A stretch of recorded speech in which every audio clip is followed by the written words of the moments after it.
तर आजकाल सगळ्यात जास्त मुद्दा म्हणजे GST वर आहे आणि ती म्हणजे केल्यात आपल्या प्रिय निर्मला ताई. का ग बाई, तुला काय अडचण होऊ लागली?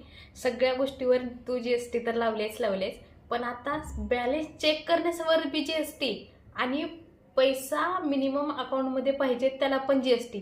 आमच्याकडं महिन्याच्या अखेर काय 15 दिवसातच आमच्याकडे 100-200 रुपये उरते आणि त्याच्यावर पण तू आता GST लावलीस का? आमच्याकडे पैसे नसते तर तू म्हणतेस की पैसे नसले अकाउंटमध्ये तरी GST लागतील. एवढंच नाही तर ATM मधून पैसे काढण्यावर सुद्धा तू GST लावलीस. का ग बाई, काय करायचं? आम्ही गरीब लोकांनी तूच सांग. तुझ्याकडे पैसा आहे, तू करशील, तू GST भरशील, पण आम्ही गरीब लोकांनी करायचं काय? आता तुला कसं करावं? तुझा फुलानं सत्कार करावा की चपलाचा हार घालून तुझा सत्कार करावा? आता तुम्हीच सगळेजण सांगा. ह्या निर्मला ताई, ताई नाही निर्मला बाई, याला काय करायचं आणि काय नाही, कमेंटमध्ये नक्की सांगा.